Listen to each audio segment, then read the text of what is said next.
When I was drowning with tasks and feeling too busy to feel peaceful, I looked for answers on the internet.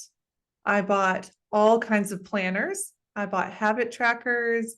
I bought like mom lists and all kinds of ways to track my progress and my habits. I listened to all of the advice about how to squeeze in more life between my schedule's demands. And some of that was helpful, and some of it taught me what doesn't work.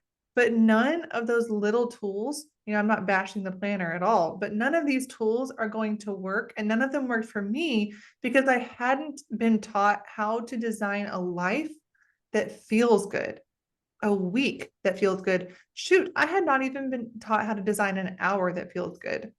So it not just feels good, but that feels in alignment with my core values. So today we are not going to tell you to add a bunch of new and helpful habits to your life. We're not going to suggest you add anything else to your plate right now. Most of you listening are probably up to your eyeballs and enough to do. So we're going to start with breaking open the foundational concept of designing a life rhythm that helps you feel peaceful right now in your season. Welcome back to the weekly fellowship where we gather for deep, transformational conversation in the fellowship of faithful women. I'm your host, Reagan Clement, and I love working with women in my life coaching programs and online community, the Rising Tide Fellowship. In prayer, I was asked to build community for women to be seen, heard, and nourished in this society of isolation and confusion. When I asked God how in the world to build a community like that with so little funds, his answer was simple: collaboration. So in the past year, I've asked many friends and coaches to step forward and offer their time, talent, and resources to make this community something really special for our members. And it's turned out to be really special for ourselves too. And our members have stepped up to contribute their own unique gifts as well. To spend time with us in community, join today at risingtidefellowship.com. And if you'd like to work with me personally, head to risingtidefellowship.com and just click on my name. Let's get started. So today, I'm so thankful to have Stefania Bigi with us. Stefania, would you like to introduce yourself and just tell us a little bit about what you do and who you are, where you're from? Sure. Hello, everyone. Stefania here. I am a health coach, a certified health coach, and also a fertility care practitioner. My background is actually in medicine, in the sense that I was raised in Italy and I've been a physician for several years before moving to US. I live now in California with my 4 kids, and I have had a huge life change when I moved to US, because I was working while I was working in the hospital back in Europe. I had a lot of shifts. I was working in emergency care, so that was like 12-hour shift or 8-hour shift, and my days were very different one from another. And from there I came to, and well, by then I didn't have kids, and I have 4 children now, and I came to, and I thought that was a super exciting kind of life where I could build my own days, and it was different from anyone else, and it was more, I don't know, entertaining, because it was different one day from another. And I came to learn when I came to US, and I changed my life because I was not working in the hospital anymore, and I had little kids that love routines. Um, I came to appreciate what routines do for us, and what a structured day uh, does for our well-being in every area of our lives. And I'm happy to share a little bit of that today. But I want to maybe let you. Yeah, we'll get into um, it. We'll get into it. I pers- appreciate you coming from the very busy professional background, because I know there's some of us who are still living in that, and some of us are in the caregiving of little children or multiple age children, or we're doing both. I'm about to head into summer with kids and working, and that's going to be interesting again. Mhm. But let's kind of take the picture back out again, just so we can see why this matters. Because so many people are offering us, I mean, um, I saw some Lenten challenges this year that were like 40 habits that we want you to do every day. And I saw just so many of these people promoting that the way to peace is by just having all of your habits down, and that's what a routine is. So I want to start by saying this whole season has been about protecting your peace in the chaos of life. And we've been taking us through a journey of how to protect our peace. But we can't protect our peace if we don't know how to protect our schedules. And we can't protect our schedules if we've never even learned how to create a rhythm. If it's just this like big task list of go, go, go, and when am I going to get it all done? And so I want to address the word routine at all. And I actually stopped using it a little while ago after I got brutally attacked on social media from a group of Christian women. You know, they never attack me, right? Oh, it was so painful. And I realized after this experience that there's so much shame around the word routine. These women felt like if I shared my routine, that I was personally calling them failures. Like that's just what they were experiencing in their bodies, and that's okay. So I want to really give you two words: routine and rhythm. And really, they could be the same in your mind, but there's just so much shame around routines that makes us feel like we've failed. So I don't even want to use the word routine very much today. I want to use the word rhythm, because routines are misunderstood in a lot of ways, and we'll kind of get into that, but they're misunderstood to kind of mean it's this strict schedule that I always follow, and when I don't, I'm a failure. And that was never meant to be what they were. That's not the actual definition of routines. That's not a routine that works. I've kept the same routine for over 18 months. And I can tell you there have been a million days in there that I haven't stuck to it, or that it's changed or moved, because that's not what a routine is. But let's just set the word routine down for a second, and let's use a better word and a better definition without so much shame attached to it. And let's try the word rhythm. A rhythm, and now I'm going to mess up today and accidentally use the word routine, and probably Stefania is too, but I just want to offer us that as a place to start with less shame, because you've never failed at a rhythm, and you actually can't fail at a rhythm. So a rhythm is a general flow to your day. Think water, think a river, and it helps you feel safe and confident that at the end of the day, everything will have gotten done because it's flowing, whether you're trying really hard or whether you're taking a nap, whether everything went right this morning or whether your kids threw up on the way to school. It's still flowing. You're gonna end, you start at point A and you end at point B at the end of every day, and it's all going to be okay. A rhythm allows life to throw you surprises, illness, extra tasks, all those things that life actually gives you, and it folds them into the water and into your day as you continue to move downstream.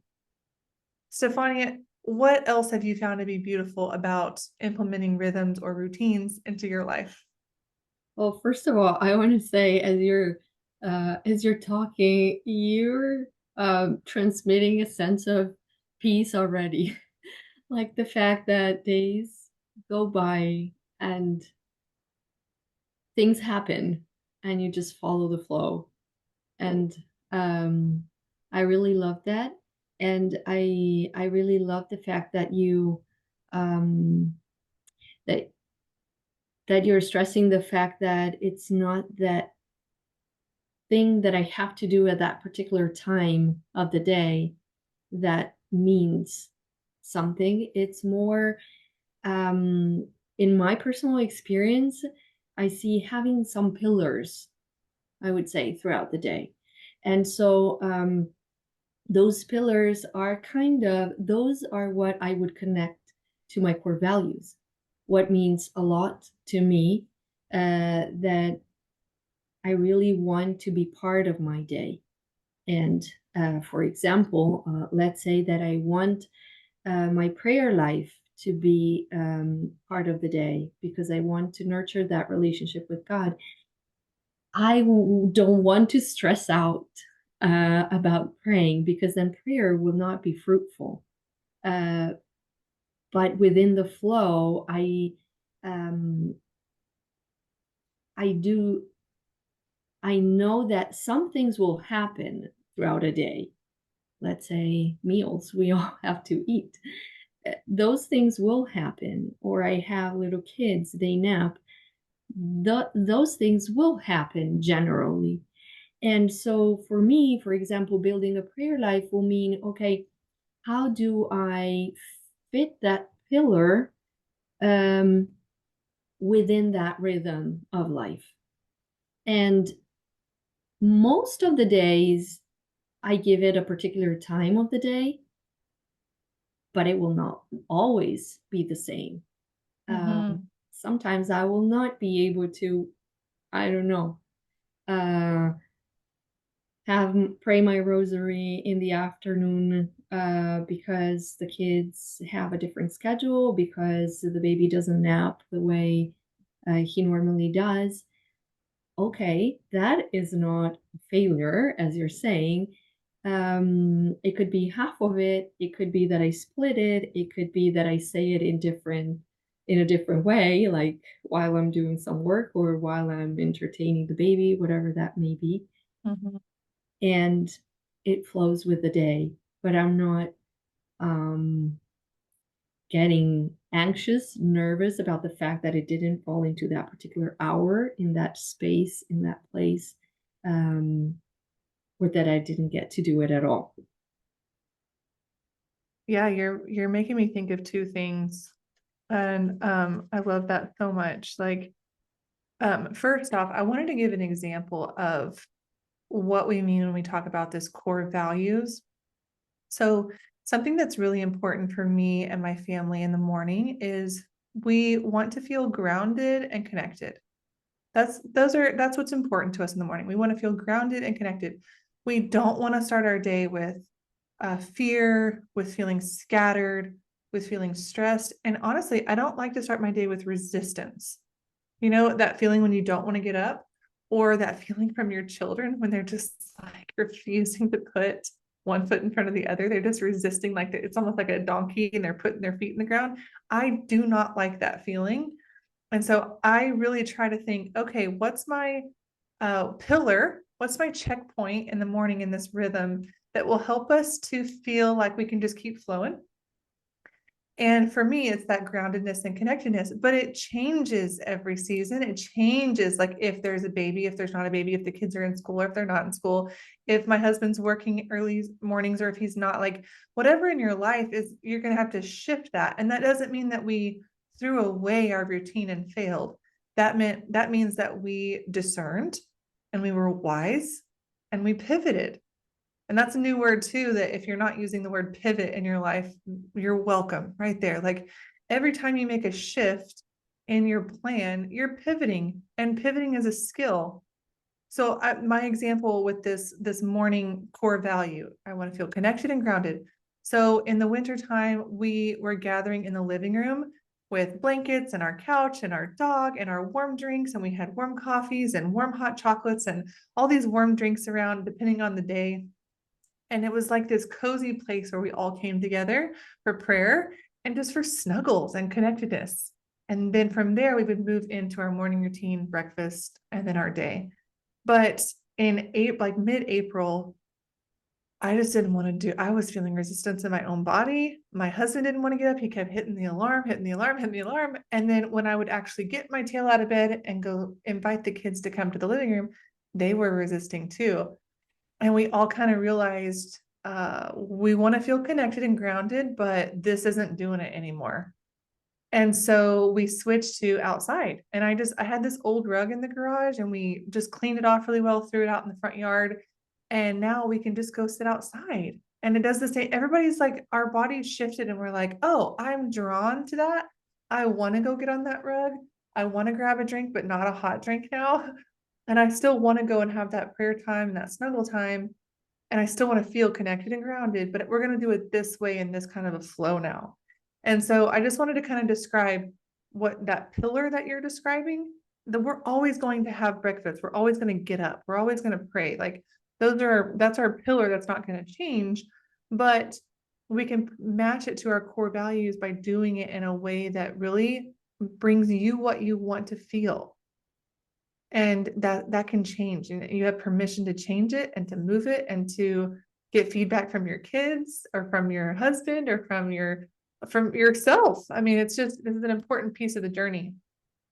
Any feedback there, Stefania? Any other thoughts? I would say I love what you're saying, and I'm thinking these things don't only change in seasons, they may change like in a week, like from day to day, because things don't always go the same way. So it might be that one morning we're super tired and we don't wake up in time, or that we don't feel like we want to wake up, but we still want, as you say, for example, our prayer time or our time to feel connected. Well, it could be for a shorter time. It could be around the breakfast table. Then within the rhythm, there is a flexibility that I think is very healthy to welcome, because that allows for that feeling and that value to really be lived deeply, even if in a different way. And I think everyone perceives that the pillar is still there. Yes. I just to give a specific example, sometimes we do want to sleep in, or sometimes we were feeling like we want to be connected the night before, and so we stayed up too late, or we had a sporting event that kept us out late or something. And so if we choose to sleep in, if we're still kind of grounded in that, well, I know how we want to feel, so we'll just make breakfast and throw it all in the car and we ride together to school. So we have this little 20-minute family time in the car, and it's the same thing. It's not like, oh my gosh, we failed because we didn't do our normal thing. Like that's just so made up. It's so made up, and it's just a pressure that we don't have to put on ourselves. I've coached so many women through routines, now rhythms, and there's a feeling, it's really funny, but there's a feeling that everybody gets, and I call it the referee. Everybody feels like someone is going to just like jump out of behind the couch with a referee uniform on and a whistle and be like, foul, you just totally left your routine, you changed it, you're a failure, you slept in. And it's like, that person doesn't exist. I would love for people to ask in the comments or to share in the comments, and we can kind of start addressing that, what your main struggles are with routines or rhythms, what your resistance is, like what's the icky feeling where you're like, I just don't want to do it. And we can kind of start addressing that. Audie asked, I'd love to know where the root cause of that comes from. Like, why in the world does change mean failure? I can't answer that one.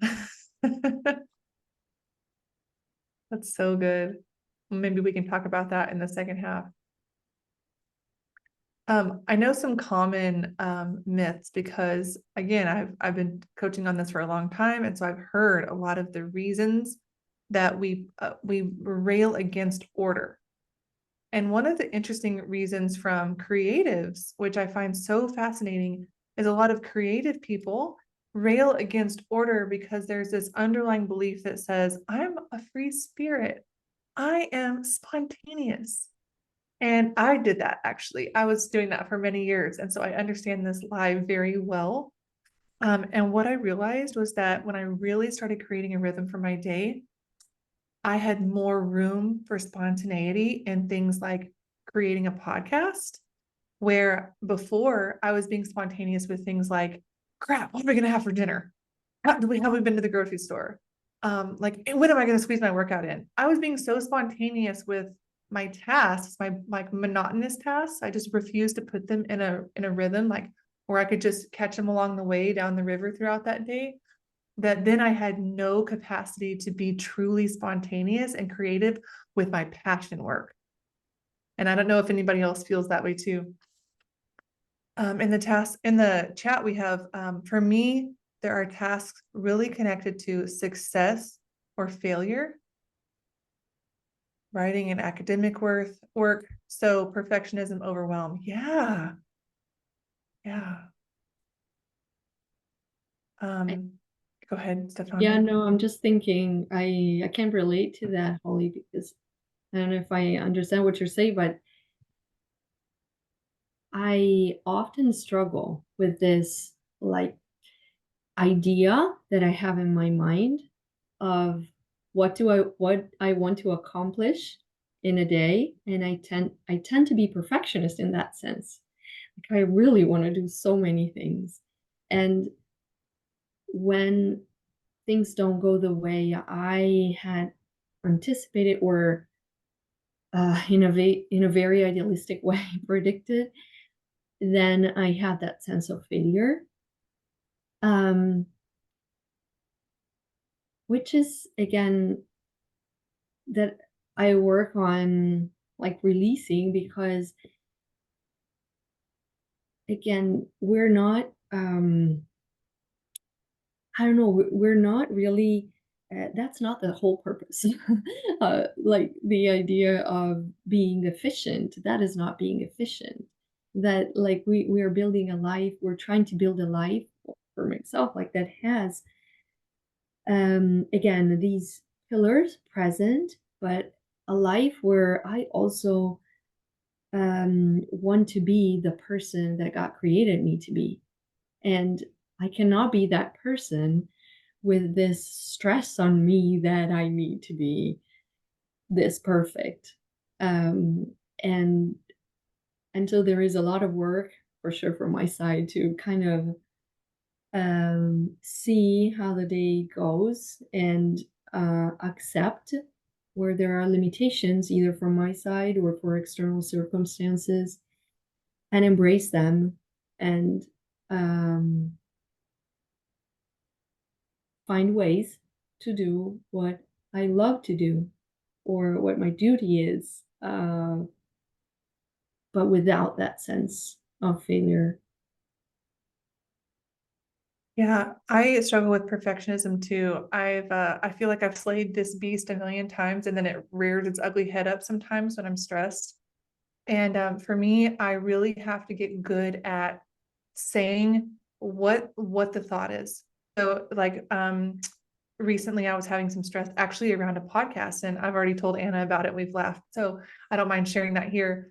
But oh, Anna and I we were planning a podcast and it didn't work out, and I was feeling so stressed about it, and I was having a hard time sleeping, and I was just feeling this sense of that perfectionism rearing its ugly head, and I was like, what is going on?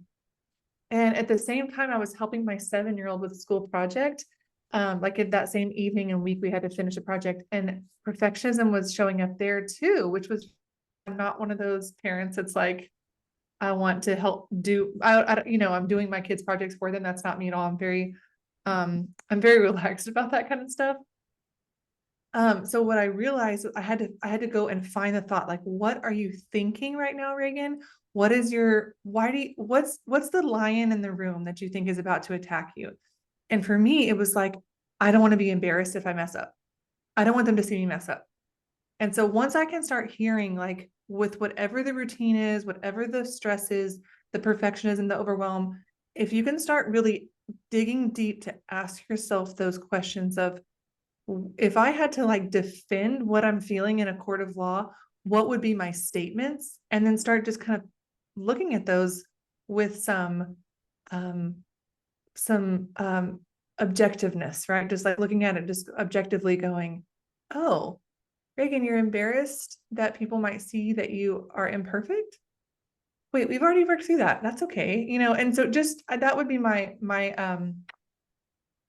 advice on that would be to try to pull apart what you're thinking in that moment or what you're thinking as you're moving through what you're feeling, because so often with perfectionism, it's something that you already don't believe. You've already worked through it, and it's just kind of lingering around,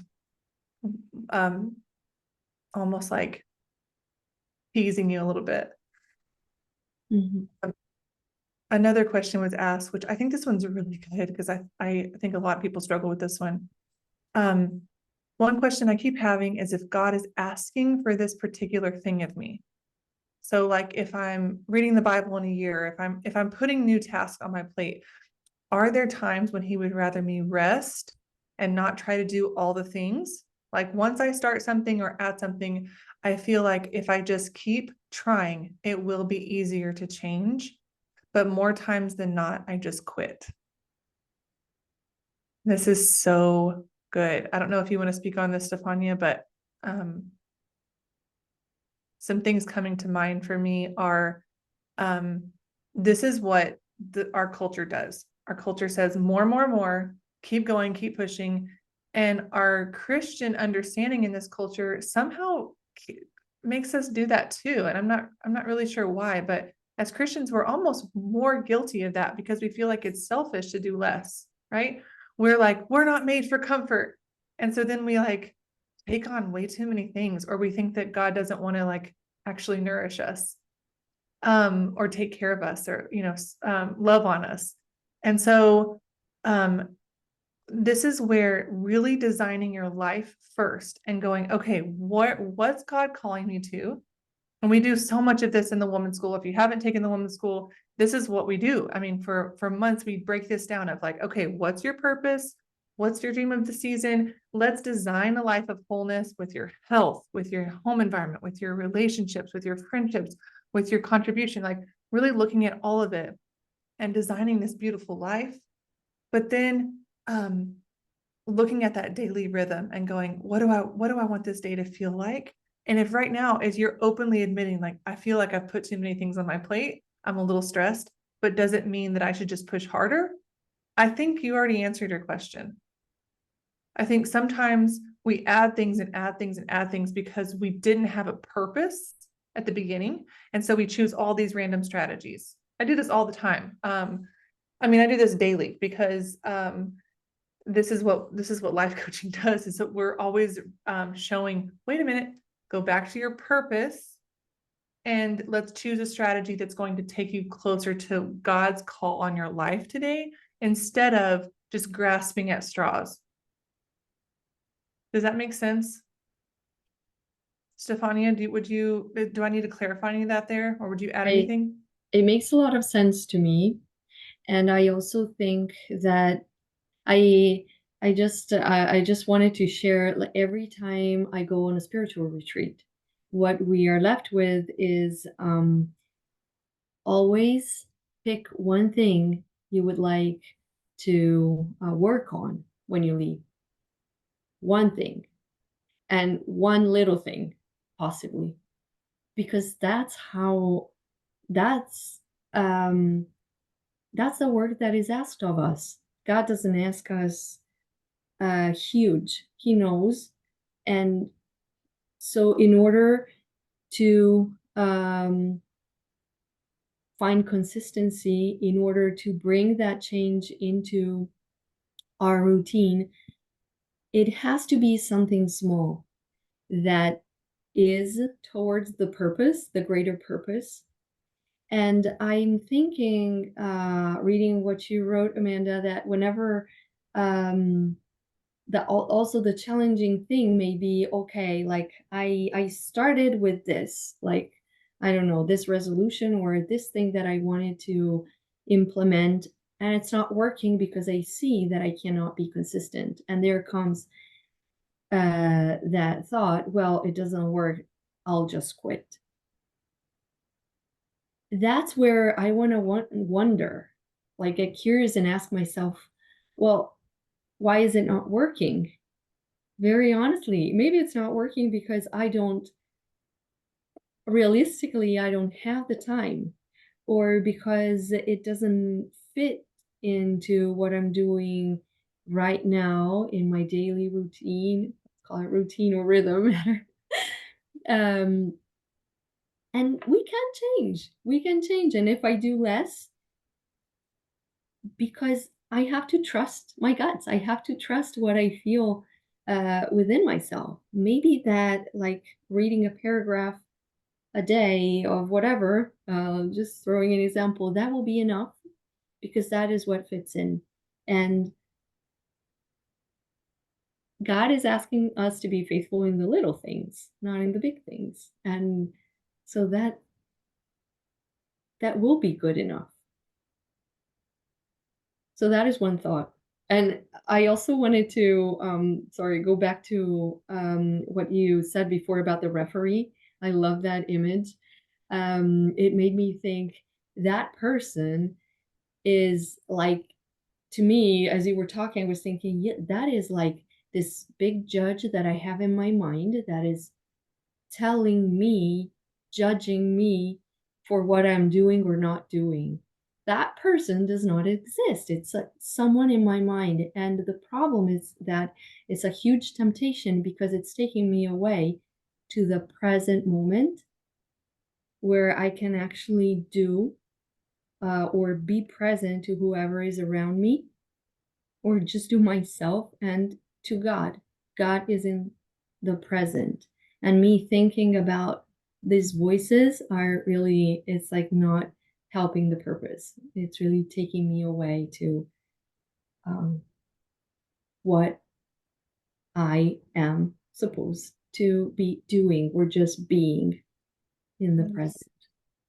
Well, and in coaching, I would say too, we would get to know who the referee really is, and we would hug her because she's probably in pain from some childhood memory, or maybe in college or your youth, like young adult, maybe it was your first job, like something happened that made you feel like, "Oh, there's a referee who's going to get me." And so really what we would do is we'd go and we'd bring her comfort, we'd minister to her.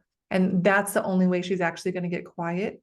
If we really want her to say, I'm not going to yell at you anymore, I'm going to quiet down and let you run the show because you're the present person. You are present. So I'm going to let you run the show. I'm going to stop screaming at you about the past. We have to bring her in and bring her close. And then also, then I forgot to mention this earlier, but you brought it up. And so I just wanted to share the number one mistake people make with creating routines or rhythms is believing that it's actually a list of habits. So if you get on Instagram right now and type in #morning routine, you're going to see people doing like 45 things in their morning. And you're going to think, oh, a morning routine is by putting in 45 new things and doing this routine. But that wouldn't be a routine for you, Amanda. Like what that would be, it would be asking you to implement 45 new habits. And all the research shows we can't put in multiple habits at once. It's impossible. We literally can't do it. That's why Stefani is saying God doesn't ask us to do it. It's not possible. That's why we give up. That's why we fail. That's why we just quit, because it's literally not possible to say, I'm going to start taking on this person on Instagram's routine into my life, because that's really saying I'm going to implement 45 new habits and be successful at all of them. That's insanity. That's not what a routine is. So I would say today, our number one thing is to take what you already do, like those pillars that Stefania was talking about. Like we always brush our teeth. We always eat breakfast, lunch, and dinner. We always, whatever those are in your life that you always do, make those your pillars and kind of start designing this day on the river. And you can picture it in a boat. I'm going to picture it in a tube because I am plopped down and relaxing, and I have a big sun hat because this is the way I want to feel peaceful. I've got peace like a river, like actually peaceful. And so really my biggest challenge, and I've actually coached women on this, and then they come back the next week and they implemented new habits instead of this. And it's like, I had one client just crack up after like a month, and she was like, you have told me this 4 times and still I am putting in new habits. It just for some reason our brains think that creating a rhythm is doing a lot of new hard things. but that is habit implementation, and habit implementation is totally different than building a rhythm. And so, yes, it would totally drop off, and it would make sense that you would quit some of those. So if we're going to implement a rhythm today, it would be, I'm going to make a list of the things I already do daily. And I'm going to think about how I want to feel during those moments, during those pillars, maybe a couple of checkpoints down the river. How are you feeling? How are you feeling? How do you want to feel? Do you need some sunblock? Do you need some water? What do you need? Do you need a hat? Do you need an umbrella? You want some friends? And just have these checkpoints of how do I want to feel? And that's your starting point. That's just saying, you know what, instead of wondering every day when I'm going to get dinner made, I'm going to start making dinner at this time every day. Or instead of wondering when in the week I'm going to go to the grocery store, I'm just going to say, you know what, the best checkpoint for my river trip is that we grocery shop on Tuesday mornings. Whatever it is, just starting to take your life of the things you already do and putting them into some rhythmic things that bring you peace, and then protecting it. Because, man, does the world try to infringe and get you out of that river as fast as it can. Like, and that's where we're talking about, if we are protecting our peace, we have to know how to protect our rhythm. And we can't protect our rhythm until we build it. And that's the whole purpose, I'm thinking, of the routines or the rhythm. It's to take away the stress. It's not to create stress. When you feel stressed, then something is not right. Yes. There And I should would be less go ahead. stress and more space for things. That's all I wanted to add. Yeah, I would say on all of the reasons we resist rhythms, it's always because we're like, well, I don't have time to do one more thing. I can't do everything I'm doing and keep up a routine. But that's not what it is. It's taking everything you have and it's putting it in a peaceful flow so that you can ride through it instead of like crunch through it and wonder, when am I going to get this done? When am I going to get this done? When am I don't know if you guys have ever made a to-do list and then like basically bounced around all over that to-do list all day long. It's exhausting. And maybe that's the way my brain was doing it, but it was so exhausting. And I still see so many adults doing that. So like, here's my list of 20 things. I wonder how many I'm going to get done all day. And I look at it 100 times and it takes up so much brain space to think, when am I going to get that one done? When am I going to get that one done? When am I going to, it's 20 times a day. And so it's removing all of that pressure. It's removing the list. It's removing the question of when. I hope I get that done. It's removing and it's putting it into a flow so that it actually gives you back capacity, room to think, room to rest, a mental break. And I think we all could use a mental break. Let's kind of move over to our listeners here. I would love for you guys just to turn on your microphones, your cameras, whatever, and we would love just to hear from you. What are your biggest takeaways? What are your biggest struggles? Do you still need help with something? We're just here for you for the next 20 minutes.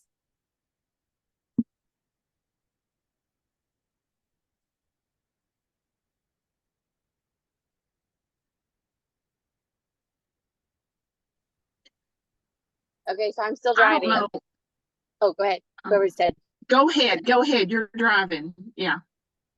Oh no, it's fine. Okay, so Reagan, I know when you said don't add any more habits, that's exactly in my brain what I was doing. I was like, I'm gonna wake up at 5:30 every morning. I'm gonna hold Jordan, my husband, accountable to wake me up at 5:30 every morning. So I'm going to. I guess my biggest takeaway is I'm not going to do that. I'm going to focus what I already do. I already take the kids to school every morning. And then as soon as I'm done, I do the dishes. That's just my routine. And then I clean up wherever I can. And then I don't know what I'm going to do after that, but that's kind of like my morning routine. And I've noticed in my routine, or my rhythm, I if it doesn't get done in the morning, then it doesn't get done because my littles nap from 1 to 3 or like 1 to 3:30 sometimes, and then I gotta go get the other kids at 4, and then we do homework and we play outside and then we get ready for dinner. And but now life has gotten really crazy and we are doing a lot more sporting events. And now summer's coming, and so there's summer camps, there's vacation Bible schools and everything. And so I think what I'm gonna have to do is write down all of our events and then try to kind of, I don't know, put priorities on where things need to be prioritized. And I think that's kind of like my biggest takeaway. If I want to feel peace, I need to prioritize the most important things, and then all the other things we just don't do. We don't have to do it. So I think that's my biggest takeaway on this one. Mhm. That's huge. Oh my gosh. Most people, I would say, Jen, would be like, this won't work because I have too many things to do with the kids. And you've already like, nope, I'm flipping, I'm looking for solutions. I'm gonna have to prioritize. I'm gonna have to cut some things out. Yes, I And think Jordan and I are in that season of just saying no. That's our, because okay, so I'm from South Louisiana, y'all, and my daddy says when I get a belly full, I get a belly full, and I had a belly full, and I listened to Reagan's previous podcast about help and on relationships. You need to go listen to it because I am fully on fire right now, and I love it, and I think it's great. So y'all doing great. thanks, Jen. I'm glad you're here. Okay, so as I was, one of the reasons why I like doing all those things is because I'm a little bit of a Bible nerd, and I love it. I mean, it really does add so much, but I feel like as y'all were talking, it made me realize, what I'm doing is I'm making it burdensome on me by expecting me to do it every single day.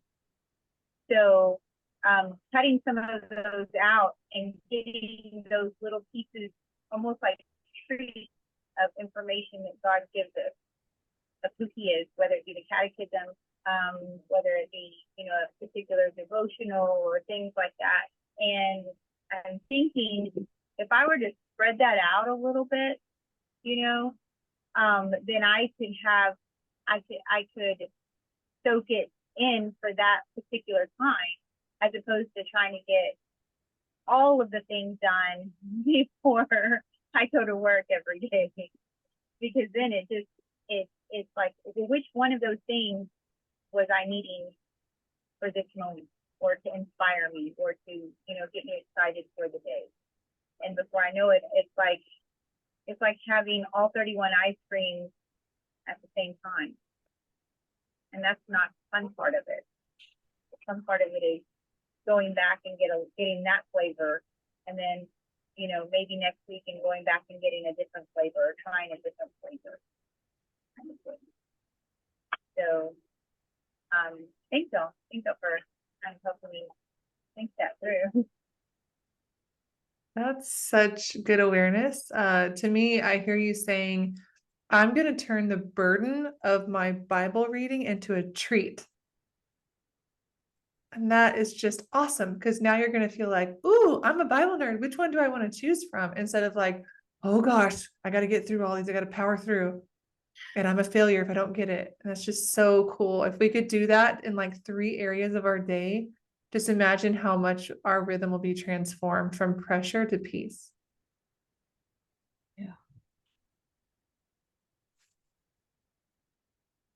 Yes, because I even get anxious of thinking, I have to cut something out. What do you mean I have to cut something out? Because I do get something from each one, but by the time I'm done with the morning Bible stuff, I'm exhausted. Because it's a lot. I mean, that's like a whole profession that I'm trying to do before 6:00 in the morning. Yeah. Love that.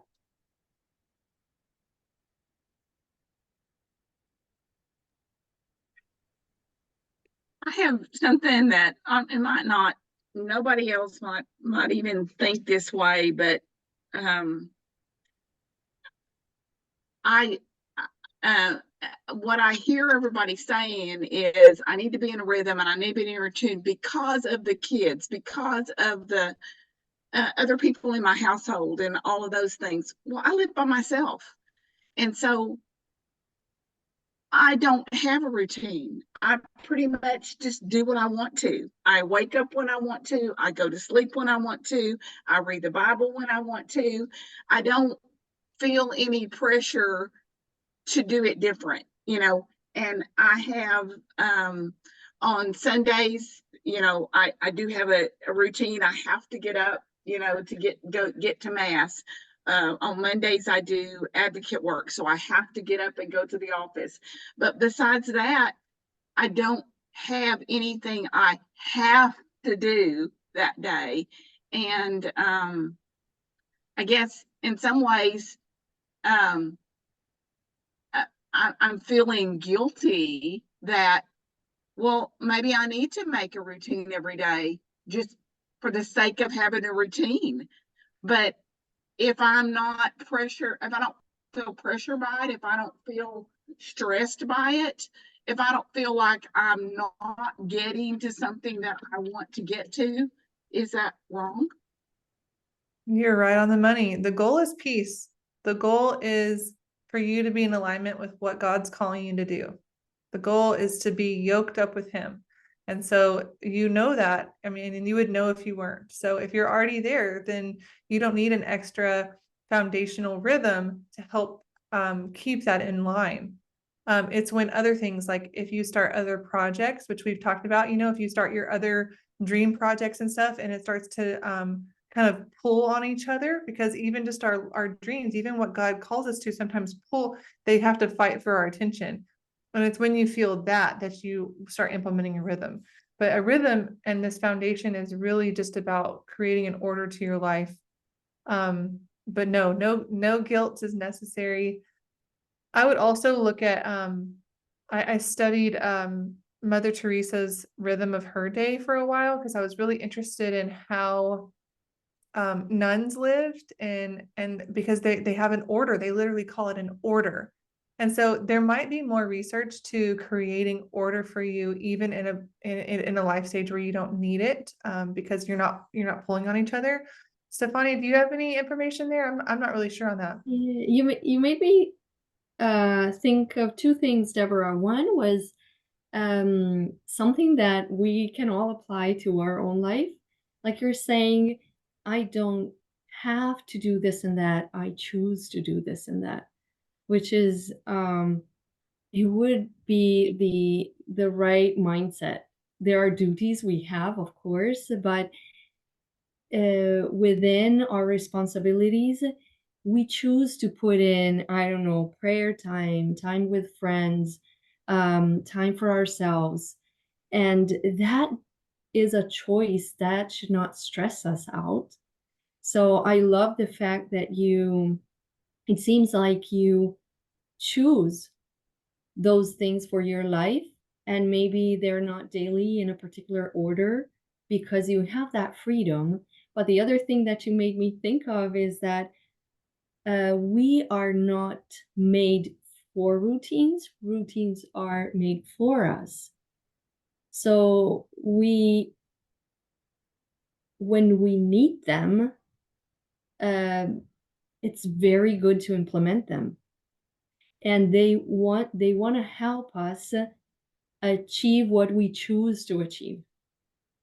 So if you already have that in your life, that's it. For me, for example, when I was in my work as a physician, I had very irregular days. I had days off. Disaster. Those days were like I wanted to do so many things, and I was not able to achieve a single thing for many reasons, mainly because I was overly tired. But there, a routine would have come in helpful, because, for example, I would have wanted a better prayer life. and it was like I was not able to make it happen. And then something in place would have helped. But if you already, for example, have that, like you choose and you make it happen, that is all you need. That's my thought. Beautiful.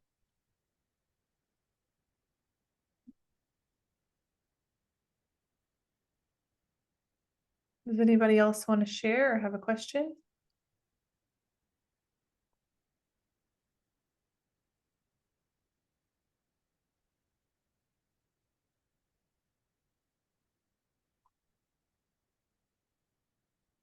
I've told y'all this story before, but my daughter was like mocking me really incessantly one day saying, "Oh, great, here comes mom. She's about to say, design your day, design your day, design your day." And I was like, excuse me. But we kind of got to talking about it. And I was telling her, like Debbie, my kids are like you in the summer or when they were homeschooling, like we had a couple of things that needed to get done and everything else was by choice. And really even those main things were by choice, right? Like it was a choice to brush our teeth. It was a choice to eat 3 nutritional meals. It was a choice to clean up because we didn't want to live in filth. So even that, I'm with Stefania. I love your mindset. I think we all need to take on that mindset of, I don't have to do this. I'm choosing to do this. Even with those parents who are doing all these sporting events, I don't have to do this. I am choosing to do this. I think sometimes parents really feel like they're pressured to partake in that stuff, but we have free will. We chose to sign them up and to sign up for these multiple nights a week.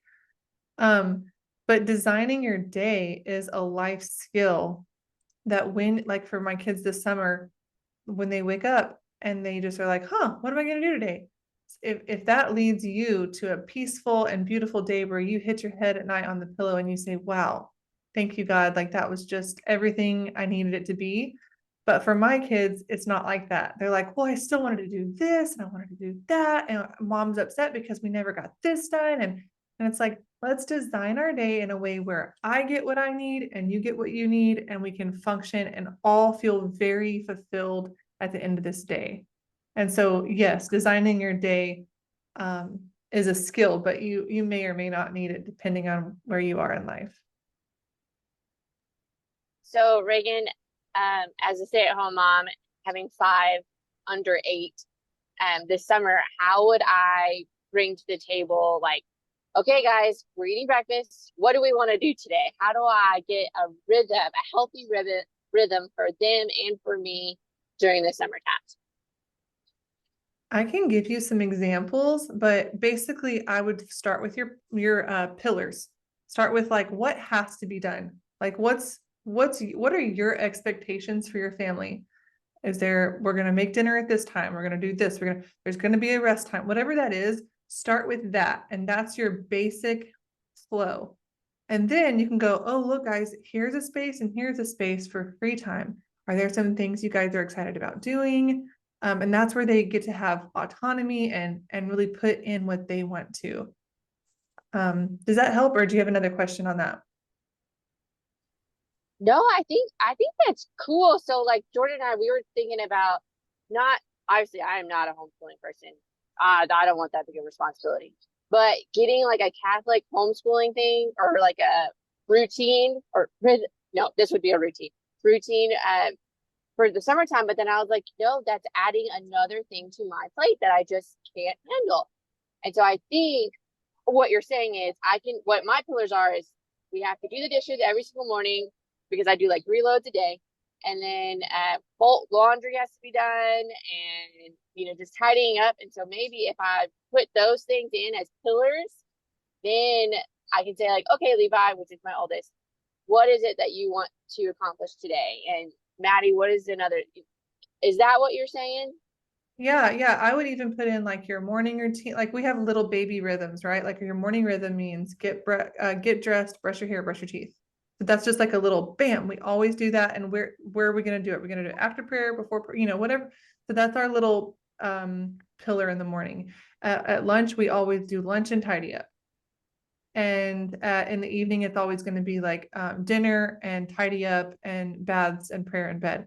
And so we have these little pillars that are anchor points, like that really keep us grounded so we know where we are on the rhythm, because kids really don't know that stuff. And so they start to look up in the summertime and they're like, I feel like it's 11 a.m., but it's actually 4 p.m. And so if you'll give them those anchor points, and even just like you said, you do 3 loads a day of dishes, where are those? Put them in, and they're just bam, bam, bam, there they are. And then you can see it like, I'll just send you like an example of a good flow, but then you can see where your gaps are, and you're like, guys, y'all are free from here to here. And so for my kids, they make a list, like Amanda was talking about her, like all the fun things that she wants to read. My kids will make a list and be like, "Ooh, look, here are 10 things we love to do. Which one do y'all want to do right now?" And they go do it. And then that frees me up. It makes them happy. They had choice, they had autonomy, and then they know what's coming. They know that our next checkpoint is lunch and tidy up and nap. Does that make sense? Yes, it does. It makes a ton of sense, and it gives me a little sense of hope for this summer. If I can add just one thing, I would also say, think of what pillars are for yourself. Like, what do I need? Like in a full day with my 5 kids at home, what is a pillar for myself? Like I need that space, or I don't want to get to the end of the day without having had, I don't know. Is there anything that you need for yourself? And that can become a pillar, because Yes. then around that you can also work on finding, okay, if I need some free time, how am I going to have my kids entertained, or I need to use their nap time to do something for myself, and that Yeah. allows for some space in a whole day where you can have some, breath. Yeah, I think my And biggest pillar, and it's not really a pillar, I don't think it would be to have the house clean or like somewhat order, not to perfection, but so maybe I do those things, but then say, okay, we're going to do a little tidy up here after this activity or yeah, whatever we're doing, I think that would, for my brain's sake, I yeah, need order. right. And the pillar may mean like an actual activity or duty, or it may mean a value. Like for me, order is so crucial to my mental health. Then Yes. that's a pillar. What am I going to Okay. build around that? Okay. Gotcha. That's very helpful. I appreciate it. Yep. I created a little training. I'll send it to you guys. But I created a little training. I didn't call it river and pillars. I called it baskets. And I kind of like arranged it like there are baskets on a shelf, and you pick up your morning basket, you pick up your meat. I was just using analogies to help understand, but I went into exactly how to do this with kiddos, because with moms of kids, the struggle is that exactly what Stefania just said. Moms forget to create their own rhythm separate from your kids. And so you're just kind of you start to feel like you're a slave to the routine. And remember, the routine serves us. We don't serve the routine. And so really starting to look at when they're doing this, what's my rhythm look like? And it starts to get like, and again, you're not looking at your schedule going, when am I going to get that done? Or when am I going to get some me time? It's there. It's going to come in the flow. And that's what's so peace giving about having a rhythm, is when that you time, whatever that is, if that means the house is going to be like, for me, our house is spotless every night. I need that. Brings me a lot of peace. And there will be like, there's nothing on the floor at night. Now, it's going to be different when we have a baby, but right now we can do that. And so, that's something that brings me a lot of peace. So that evening time, we're all spending about 20 minutes doing a nice general tidy up. When they were little, I played music and I was like, it's time for a tidy up. And now we just all do it. It's just a part of our routine. And then we all rest together at the end of that tidy up. So, but I never stress. Like when I look around the house, like right now I can go look around the house and there's going to be 50 kinds of thread on the floor and stuffed animals and all kinds of stuff. And I look at it and I go, I don't care because it's all going to get cleaned up around 7:45 tonight. And I'm not stressed. It helps me feel so much peace. And that can be not just with cleaning, but that can be with your alone time, with your workout time, with your friend call, with whatever it is. It's so nice if you just know it's coming. I agree. All right. Go ahead, Jen, and then we'll finish with Jen. I was just saying, I love that's a big help. Knowing that at the end of the day, it's going to get cooked up no matter what. So yes, huge help for me and my kids and yelling. Yes. Oh, this is such a good conversation. Thank you everybody for coming. I will send out those that training. It's on our YouTube page, but I'll send that out if you need extras for if you're a mom who's ready for planning your summer with your kids.